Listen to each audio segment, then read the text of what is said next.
போன வீடியோல முன்னாடி என்னென்னலாம் இருந்தது, நாங்க எப்படி வந்தோம்னு நான் போட்டிருப்போம். நீங்க இன்னும் பார்க்கலன்னா, கீழ இருக்க ப்ளே பட்டன்ல குடுக்குறேன். செக் பண்ணி பாருங்க. அத தொடர்ந்து அப்படியே வந்துகிட்டே இருந்தோம். ஸோ ஆஸ் யூசுவல் எல்லா இடத்துலயுமே கிறிஸ்மஸ் ட்ரீ வச்சு டெக்கரேஷன் பண்ணியிருந்தாங்க. இந்த மாதிரி நெறையாவே இருந்தது. கியூட்டா அதாவது இதுவுமே வந்து கிறிஸ்மஸ் அண்ட் நார்மலுக்கு யூஸ் பண்ற மாரி தான். அப்புறமேட்டுக்கு டெக்கரேஷன்ஸ் நான் சொன்னேன் இல்லையா, அந்த வீட்டு டெக்கரேஷன்ஸ்லாம் நெறையா இருந்தது. இது லைட் எரியிற மாரி இருந்தது. அப்புறம் இங்க இந்த மாதிரி வந்து ஒண்ணு போடுவாங்க. இதுவுமே நெறையா இருந்தது. அப்புறம் ஷாக்ஸு, அப்புறம் நான் சொன்ன மாதிரி ஃபுல்லா டெக்கரேஷன்ஸ் தான் அவ்ளோ நெறையா இருந்தது. ரியலி நம்ம இப்போ வந்து ஒரு டெக்கரேஷன் நம்ம பண்ணணும். அதுவும் முக்கியமா கிறிஸ்மஸ்க்கு. ஏன்னா இப்போ கிறிஸ்மஸ் மார்க்கெட் தானே. இந்த கிறிஸ்மஸ்க்கு டெக்கரேஷன் பண்ணணும்னா, இந்த மாரி ஒரு மார்க்கெட் போனோம்னா, நல்லா பர்ச்சேஸ் பண்ணி வீட்ட அவ்ளோ அழகா வைக்கலாம் போல.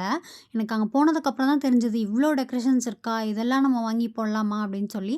எங்களுக்கு எல்லாமே வாங்கணும்னு ஆசை தான். ஆனா வீடு எங்களுக்கு வந்து நாங்க ரொம்ப சின்ன வீட்ல இருக்கோம். அதனால ரொம்ப வாங்கல. பட் என்னென்ன வாங்கியிருக்கோம் அப்படின்னு சொல்லி நான் அப்படியே போக போக சொல்லியிருக்கேன். ஸோ மறக்காம எல்லா வீடியோவும் பாருங்க. அப்புறம் எனக்கு புடிச்ச மாதிரி வந்து ஜிகு ஜிகு கிளவுஸு, ஸ்டோன் வச்ச கிளவுஸு இந்த மாதிரிலாம் நெறையா வந்து இருந்தது. அதையும் அப்படியே பார்த்துட்டு, அங்க வச்சிருக்க டெக்கரேஷனையும் திரும்ப எல்லாம் பார்த்துட்டு அப்படியே ஒண்ணு ஒண்ணா போயிட்டுருந்தோம்.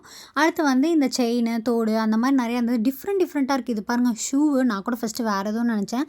அப்புறம் பார்த்தா ஷூ. அடுத்து அப்படியே இருக்கு பாருங்க. ஆந்தை, வண்டு இந்த மாரி நெறைய இருக்கு டிஃப்ரெண்ட்டா. ஸோ அதெல்லாம் பார்த்துட்டு அப்படியே நாங்க நெக்ஸ்ட் இதுக்கு கிளம்பியாச்சு. டெக்கரேஷன்ஸ்க்கு எந்த அளவு இம்பார்ட்டன்ட் தராங்களோ, அதே அளவு நெறையாவே லைட்டு டெக்கரேஷன்ஸ்க்கும் இம்பார்ட்டன்ட் தருவாங்க. ஸோ அந்த மாரி லைட்டும் இதுவும் நெறையா இருந்தது. இந்த மாரி தொங்க விடுறது டெக்கரேஷன்னாலே காமனா எல்லா டெக்கரேஷன் தானே தொங்க விடுறது, வீட்ல பிளேஸ் பண்ணுறது, எல்லா இதுவுமே இந்த மாரி இது வச்சிருந்தாங்க. அப்புறம் இந்த மாரி ஜீசஸ் போட்டு நெறையா அந்த டெக்கரேஷன்ஸ் இதுவும் வச்சிருந்தாங்க. அதுவும் பார்க்க வந்து சூப்பரா இருந்தது. அந்த தோடு செயின் இது காமிச்சேன்ல, எனக்கு இந்த இது பர்சனலா ரொம்ப பிடிச்சிருந்தது. அடுத்து வர எல்லாமே வந்து அங்க இருக்க டெக்கரேஷன்ல எனக்கு பிடிச்சது தான் நான் தனித்தனியா எடுத்திருக்கேன். அத பாருங்க. இதுல உங்களுக்கு எது பிடிச்சிருக்குன்னு மறக்காம கமெண்ட்ஸ்ல ஷேர் பண்ணுங்க.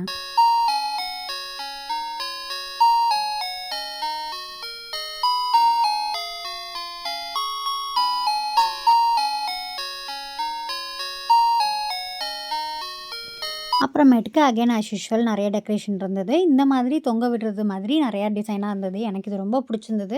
பட் வாங்கி நாங்க எங்க கட்டுறது, எங்க தொங்க விடுறது அப்படின்னு யோசிச்சுட்டே அப்படியே விட்டாச்சு. எலிப்பொறி பாருங்க. எலிப்பொறியில ஒரு காசு வச்சிருக்காங்க. அது வந்து டம்மி காசு தான். பட் அது அழகா இருந்தது டிஃப்ரெண்ட்டா. நாங்க ஒவ்வொரு இடத்துலயா நின்னு இத வாங்கலாமான்னு யோசிச்சுட்டே இருந்தோம். அப்புறம் வீட்ல இடம் இல்லன்னு சொல்லி அப்படியே விட்டாச்சு. அப்புறம் கேண்டில்ஸ்லயே டிசைனா கேண்டில்ஸ் வச்சிருந்தாங்க. அதுவுமே பார்க்க வந்து சூப்பரா இருந்தது. அப்புறம் இந்த வ்ரீத்லாம் இல்லாம இருக்குமா, அதுவுமே டிஃப்ரெண்ட்டா எல்லாம் செஞ்சு வச்சிருந்தாங்க. அப்புறம் நார்மலா யூசுவலா இருக்கிற மாதிரி ட்ரெஸ்ஸு, ஷூவு, அப்புறம் சாக்ஸு அந்த மாரி நம்ம டெய்லி யூஸ்க்கு தேவையான எல்லாமே வச்சிருந்தாங்க. அப்புறம் மத்தவங்களுக்கு கிஃப்ட் குடுப்பாங்க இல்லையா, அந்த மாரி இதுக்கு ஸ்வீட்ஸு, ஸ்நாக்ஸு அந்த மாரி அதுவுமே நெறையா இங்க வச்சிருந்தாங்க. இந்த கிறிஸ்மஸ் தாத்தா ஏணியில ஏறுறது ஒரு ஃபேமஸான யூடியூபர். அவங்க சமைக்கும்போது பேக்ரவுண்ட்ல இருக்கும். அது யாருன்னு உங்களுக்கு தெரிஞ்சா கமெண்ட்ஸ்ல சொல்லுங்க.